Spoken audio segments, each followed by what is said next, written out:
Bom dia, irmãos, graça e paz.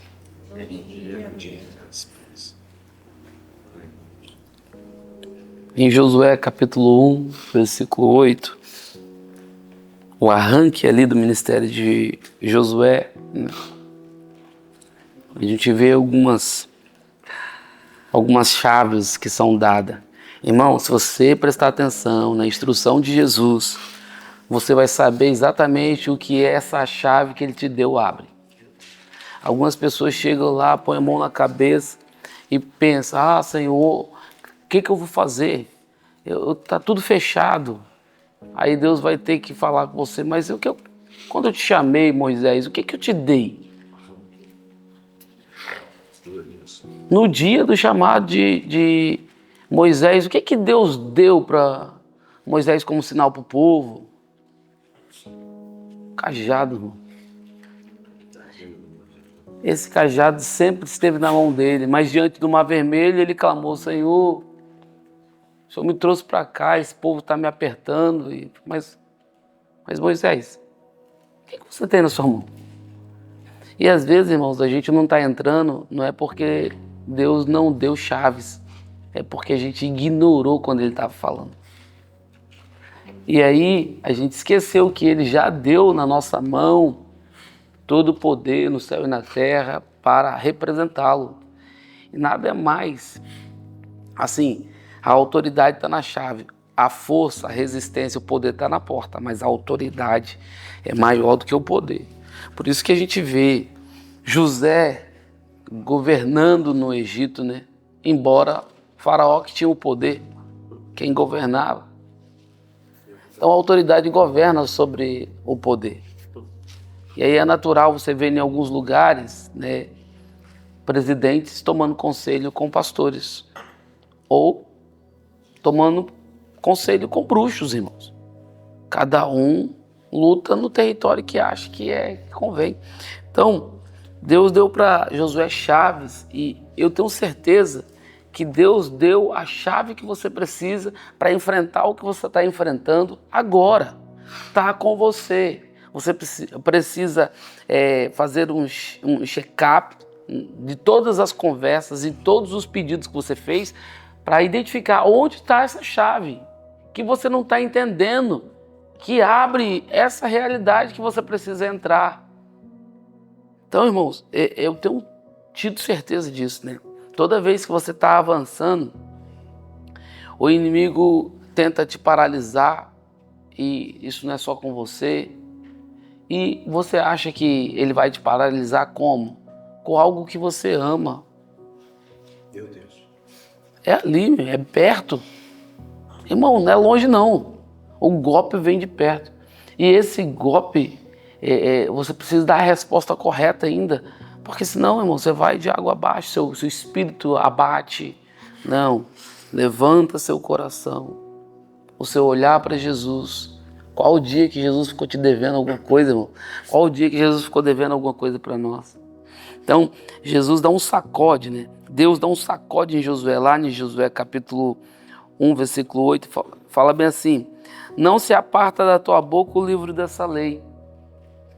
Em outras palavras, Josué, fala o que você está lendo. Antes medita nela de dia e de noite. Mais um conselho, Josué, a palavra não é para ser vivida só nos dias bons. A palavra é para ser praticada nos dias de noite também. Depois ele fala, para que tenha cuidado de fazer tudo quanto nela está escrito. Coloca diligência nisso, Josué. Você precisa fazer. Você não precisa só falar. Então, nós estamos vendo uma geração que fala muito e vive pouco. Não. Cuidado em fazer tudo quanto está nela escrita.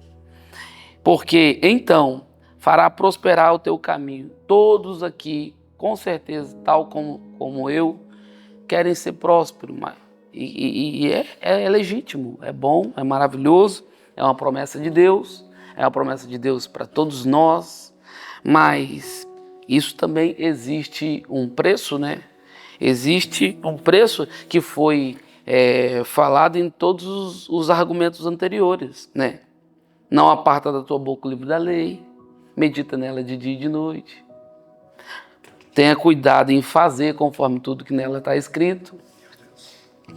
Então, está querendo dizer que a consequência da obediência proposta te leva à vitória desejada, que é fazer prosperar o teu caminho. Eu acredito, irmãos, que Deus tem um caminho de prosperidade para nós. Eu acredito que Deus tem um caminho de prosperidade emocional para cada um de nós. Eu acredito que Deus tem um caminho de prosperidade financeira. Eu acredito que Deus não tem problema de fazer seus filhos bem prósperos mesmo financeiramente. O que eu acredito que Deus não pode admitir é que essa prosperidade te puxe para bem fundo ou te leve para bem longe. E aí Deus às vezes estica e puxa para tentar ajustar, porque o que combate dentro da gente às vezes é secreto, é a avareza, irmãos. A avareza é um mal, é igual gangrena, ela vai comendo pedaço do nosso corpo e vai roubando a gente. E a gente pensa que está se defendendo, mas o que a gente está conseguindo é só mesmo afastar daquilo que Deus já tem te esperando do outro lado. Depois ele fala, então prudentemente te conduzirá. E aí uma vida prudente, uma vida próspera, é conduzida por todos os mandamentos anteriores a essas palavras, né? Essas promessas.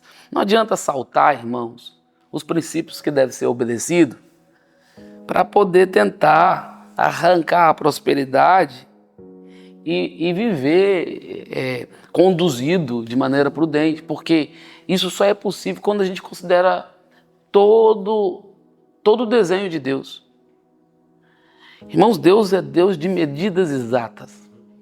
Aleluia. É isso.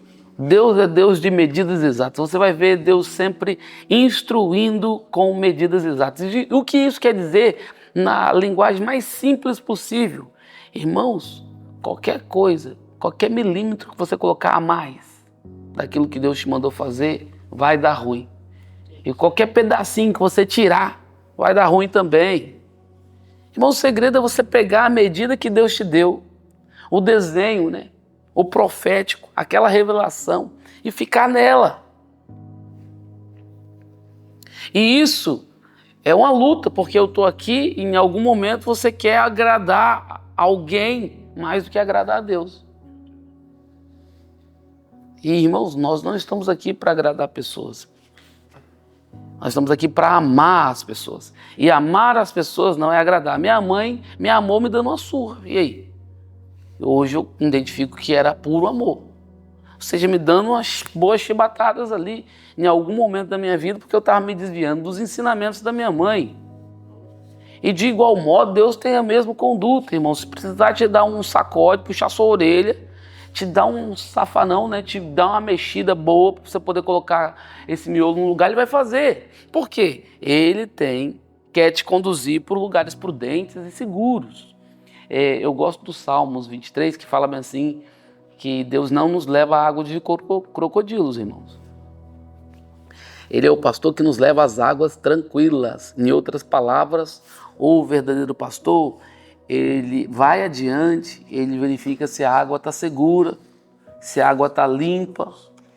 Então ele solta o seu rebanho. Às vezes quando o pastor tem a conduta de falar, ô Wilson, cara, essa água aí, meu, é puro amor. Não é privação, ou agora está na moda, né? Os pastores são manipuladores, né? Mas quando eu olho para a Bíblia, fala que o pastor vai na frente, dando ritmo e... Uma coisa só que eles querem quebrar. O princípio de obediência é uma autoridade outorgada por Deus que fará com que sua vida afunde cada vez mais. E aí eu vejo mais pessoas, pastoras de si mesmo, que o único membro é presidente da sua própria igreja, né?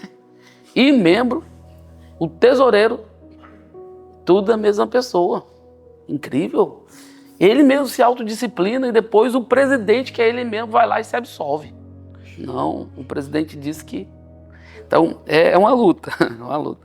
Mas, irmão, brincadeiras à parte, nós estamos mesmo vendo as coisas quebrando. E teve momentos na minha vida sobre direção de pastores, porque na verdade eu só tive 2 pastores na minha vida.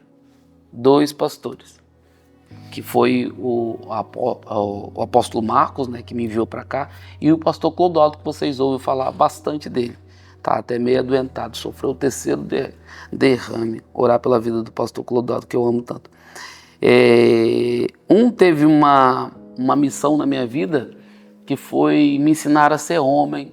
Ele não era tão profundo na letra, mas ele era um homem profundamente verdadeiro na sua conduta como um homem, pai de família, amava a cidade, era generoso, essa questão da generosidade do pastoreio de perto, era brincalhão, tinha mesmo uma conduta e uma integridade digna de ser aceitável e maravilhoso. Aprendi muito com ele e me ensinou, fez o papel do pai que eu não tive.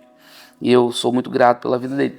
Então teve uma parte, e já Marcos me ensinou a ordem, a organização, me ensinou a questão das questões mais bíblicas, sobre como se portar na palavra, ética pastoral, o avanço da igreja, tudo concernente à organização, eu aprendi com o apóstolo Marcos. Em outras palavras, tanto um quanto o outro tiveram erros.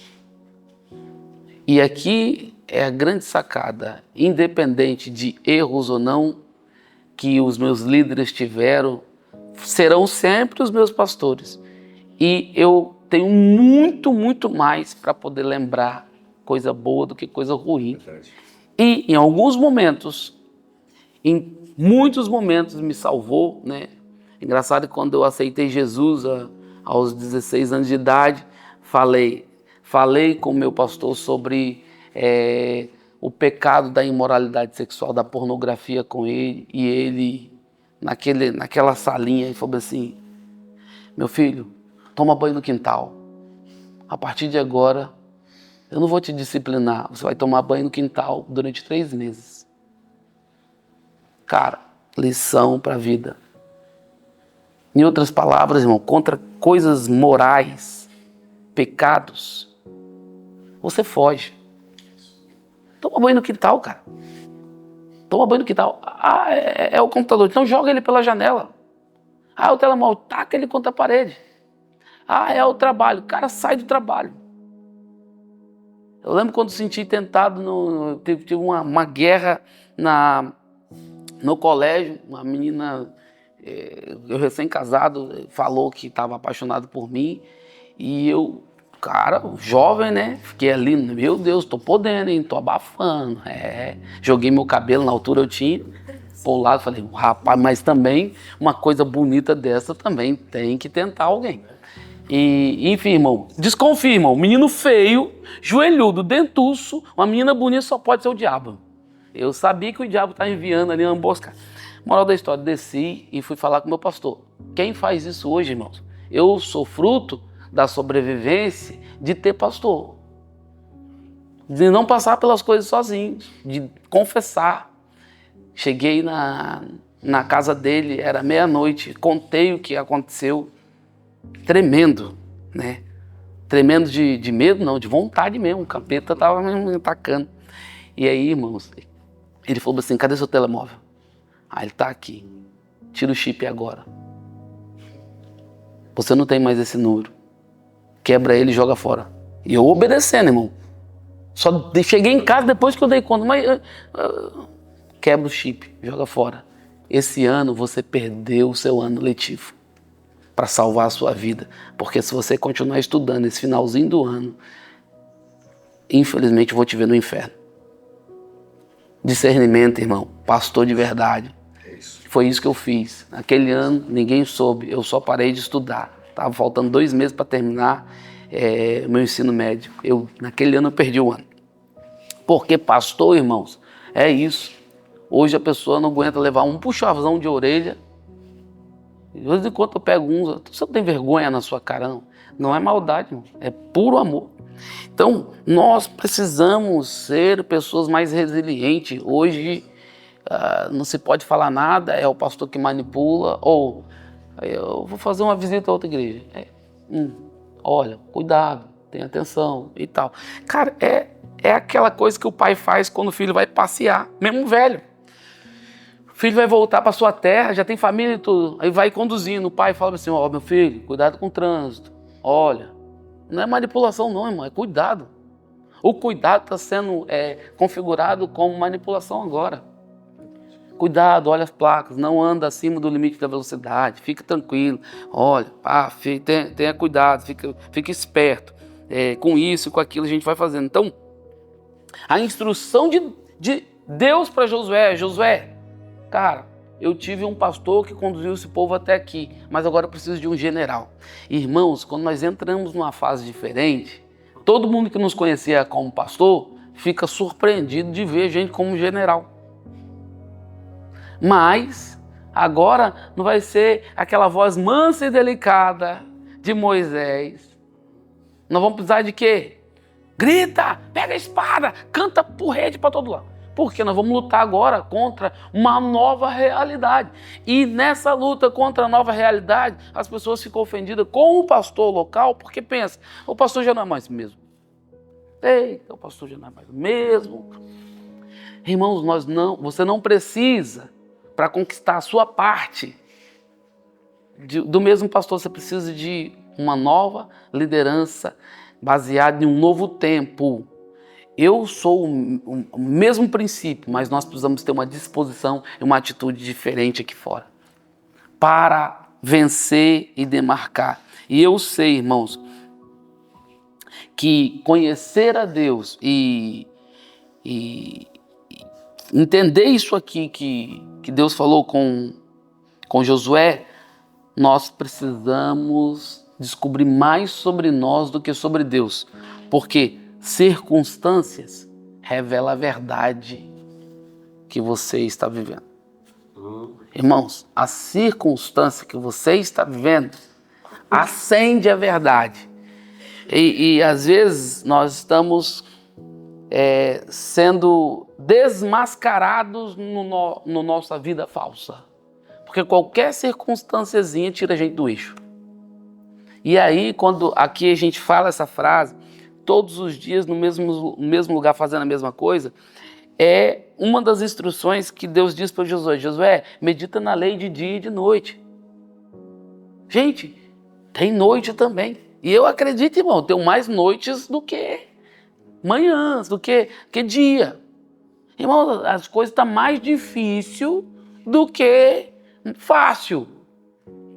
Irmãos, não tá mais luta, e por incrível que pareça, à medida que você entre mais em Deus e entre no novo território, o gigante que você venceu ontem, ele era uma criança. Ele é uma criança na terra que você está entrando. Ou seja, lá tem gigante, potestades, principados e ataques muito piores. Então, circunstâncias revelam a verdade sobre você, como está seu coração, como você está, se toda hora a gente está olhando por cima do homem ou fazendo aquela velha pergunta: eu não estou aguentando mais, eu estou prestes a abandonar. Irmãos, quem abandona só está se prejudicando a si e aos seus. Porque na linha de frente, Deus desperta alguém, levanta do nada, a pessoa toma e faz melhor. Porque é um privilégio poder participar, irmão. É um privilégio poder participar daquilo que Deus...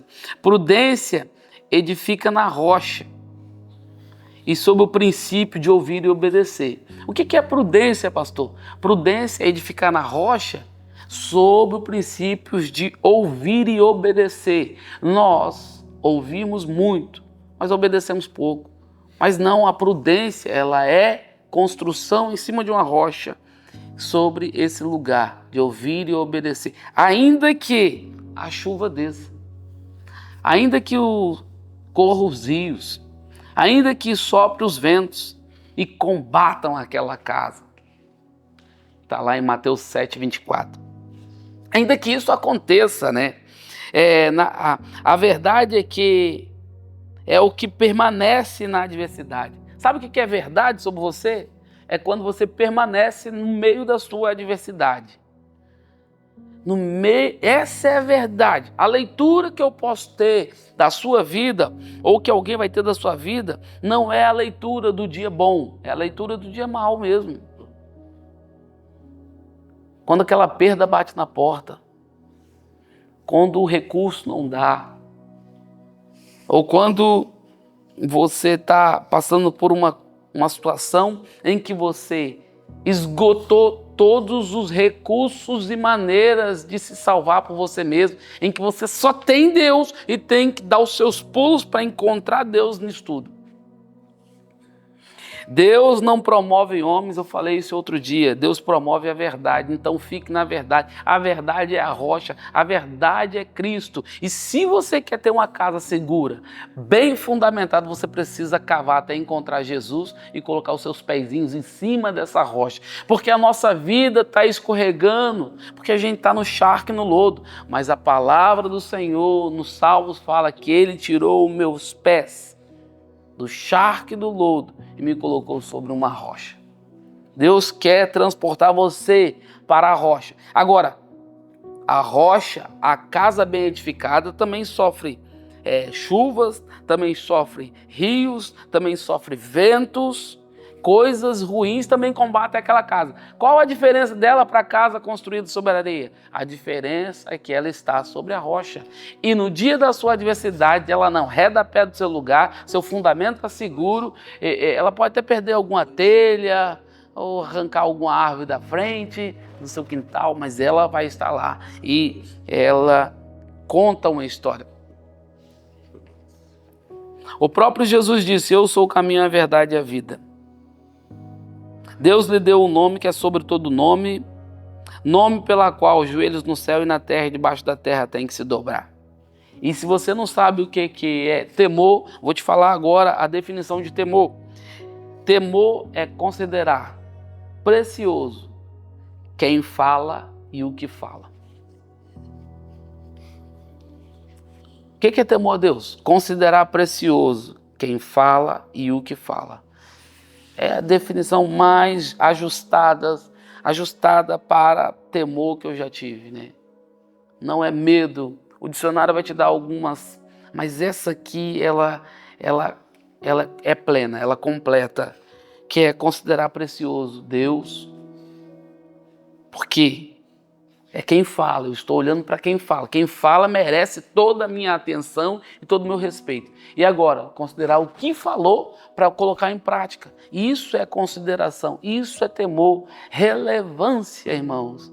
Tem relevância os conselhos que Deus tem te dado, porque por mais simples que seja, por exemplo, eu tive um sonho, contei na mensagem domingo, por mais simples que seja, quando um sonho vem, eu temo que seja verdadeiro. Então eu ajusto. Se eu não estou vendo nada no meu presente, eu dou um passo para o meu ontem, para perceber se alguma coisa aconteceu, e eu fico de olho. Se não encontrei nesses dois lugares, eu fico de olho para o meu futuro, para onde vou colocar o pé. Então é alerta. Deus está falando com o seu povo sempre, irmãos. Mas se você não considera quem fala e o que fala, você vive uma vida sem prudência nenhuma. Aí pisa em qualquer lugar, pisa em águas de crocodilo, porque não tem pastor. Aí vamos lá, vai empurrando e depois vai cada vez mais, ficando longe do Senhor. Eu gosto do Salmo 25, 12, que fala bem assim: qual é o homem que teme ao Senhor? Ele o ensinará o caminho que deve escolher. A sua alma pousará no bem, a sua descendência herdará a terra. O segredo do Senhor é para os que o temem. Ele lhes fará saber o teu conserto. Os meus olhos estão continuamente no Senhor, pois Ele tira os meus pés da rede. Rapaz, que profundidade, que maravilha essa canção de confiança e de devoção entregue por esse salmista, né? Quem é o homem que teme ao Senhor? Ele faz uma interrogação, e é essa interrogação que tem que ecoar durante o nosso dia hoje. Quem é o homem que teme ao Senhor? E ele dá o caminho das pedras, né? Esse homem que teme, que considera precioso quem fala e o que fala, ele, o Senhor, ensinará o caminho que deve escolher. Ou seja, o homem que teme ao Senhor vai ter decisões acertadas na sua vida. Você vai olhar assim 2 caminhos e o Espírito Santo vai acender por esse aqui, meu filho. Vai acender dentro de você. A sua alma, oh meu Deus, a sua alma pousará no bem. Irmãos, você vai assentar no bem. E aqui a Bíblia sempre trata, bem é aquilo que está ainda em processo. Bom é aquilo que termina. Deus não chama ninguém de bom até que termine. Então, mas a sua alma pousará no bem, ou seja, suas ações serão bem ajustadas, organizadas. A sua descendência herdará a terra, ou seja, o que Deus faz por um homem que teme ao Senhor cobre também a vida dos seus filhos, porque a sua descendência também herdará a terra, sua descendência será bem-sucedida. O segredo do Senhor para os que o temem, e ele lhe fará saber o seu conserto. O segredo, e aí ele revela o seguinte: quem teme ao Senhor vive um nível de intimidade maior do que outras pessoas que não temem. Deus ama a todos, mas o seu segredo só conta para os seus íntimos. E aí, quem é esse íntimo? O homem que teme ao Senhor, que considera precioso quem fala e o que fala, e ele lhe fará saber o seu conserto. Qualquer coisa que mudar no caminho, ele vai falar anteriormente aos acontecimentos. Irmãos, eu tenho experiência plena. Todas as vezes que Deus vai soprar o vento nas velas da vida emocional, da igreja ou em qualquer lugar, Deus avisa. O problema é que nem sempre eu estou pronto, ou eu estou com os ouvidos abertos, ou eu estou abalado emocionalmente com uma guerra terrena, porque o diabo ama puxar você para a terra quando você devia estar guerreando nas regiões celestiais. Porque se você estiver nas regiões celestiais, a guerrinha na terra, irmão, vai ser fichinha para você. Eu fui ali tomar um café antes agora, estava ali um casal brigando ali e uma outra pessoa tentando apartar. Aí eu passei, né? Cuida da sua vida, né? Foi nessa curiosidade que muitos morreram pelo caminho, não está na Bíblia, mas eu sei que é assim. Mas na volta eu voltei a outra moça que estava intervindo, falou assim: vocês dois parecem crianças, estão aqui se garfinhando, se arranhando e tal. Mas, irmãos, aquilo ali é só uma coisa. 6 horas da manhã nós estamos chegando na igreja, depois de uma noite de sono. 6 horas da manhã estão saindo de um bar cheio da pinga, porque estavam vomitando ali, conduzindo um carro, quando eles colocam em perigo. E por mais que o conselho seja correto, a prática de vida está toda errada. Qual é o homem que teme ao Senhor? Então, como ato final aqui, os meus olhos estão continuamente no Senhor. Então ele fala assim: olha, por causa dessa informação, os meus olhos estão continuamente no Senhor. Você vai ver Deus falando isso muitas vezes na Bíblia. Olhando para Jesus, Estevão olhou para o céu e viu os céus abertos. Natanael, quando teve uma revelação, a epifania, ele viu o quê? Os céus abertos. Jacó viu os céus abertos. Todo homem que vê o céu aberto. Isaías viu os céus abertos. Daniel caiu no chão. João, uau! Ele não só viu os céus abertos, como Deus colocou uma escada no quarto dele, levando direto na sala do trono. E o cara que era amiguinho, que deitava a cabeça no peito, chega lá, cai no chão, se encolhe e finge de morto. Porque ele não reconhecia, não era o mesmo. Não era o cordeiro não, irmãos. Cabelo prateado, meu irmão. Olho de fogo. Ei, irmãos, imagina a cena, na sua boca sai uma espada afiada. O que é isso? O pé como latão reluzente. Sua roupa era tão branca que não dava para olhar porque parecia um sol. E a voz, irmão, era como o som de muitas águas. Então, João, é você mesmo. Sou eu, João. Só que agora eu estou no meu Prime. Agora eu estou no Gold. Isso aqui, meu amigo. Isso aqui, a cartinha só vai até a 100. Isso aqui tá a 200. Isso aqui tá dobrado. Então, é isso mesmo. E eu queria que vocês colocassem hoje, tira os pés da rede, irmãos. Quando você tem um olho no Senhor, os seus pés não é preso na rede. Eu vejo pessoas prendendo os pés na rede e o devorador vindo detonar a vida porque os pés estão presos na rede. Estão presos na rede da ofensa, na rede da mágoa, na rede do não perdão, irmãos, e da rede de não comungar. Olha só como é importante você estar aqui ou estar ali ouvindo uma mensagem e vivendo família. Porque eu hoje não estou aqui perto desse, amanhã passa um tempo, daqui a pouco começa a estranhar meu irmão. E quando eu apareço, o irmão preocupa comigo, está cuidando da minha vida, devia cuidar da vida dele. Tal. Porque pastor sofre. Pastor sofre por um único motivo. Se ele liga demais, o pastor está me pressionando. Se ele não liga, o pastor me abandonou. Aí você dá um tempo para ligar. E quando você liga, ixi, o pastor está em cima de mim. Só porque... Não, irmão, porque é o meu trabalho. Eu noto, eu sinto. Então vamos orar, irmãos, por uma vida ajustada. Você tem que conviver hoje com o seu dia, mas seja um servo de Deus que compreende que Deus já colocou as ferramentas dentro de você.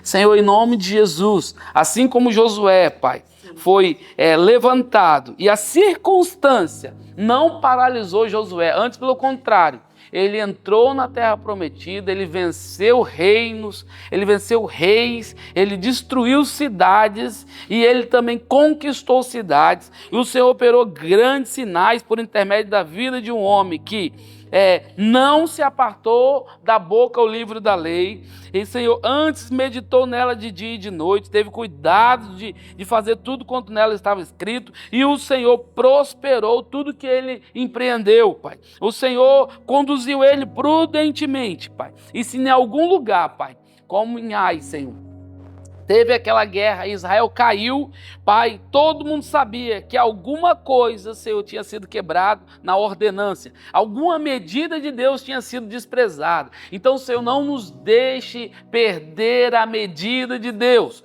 Hoje nós estamos aqui arrependidos e pedindo, Senhor, se alguma coisa saiu da medida, se alguma coisa saiu da rota, se alguma coisa quebrou no caminho, nós queremos hoje, Senhor, voltar os nossos olhos para o Senhor, para que o Senhor possa operar na nossa vida de novo. Em nome de Jesus nós oramos. Amém.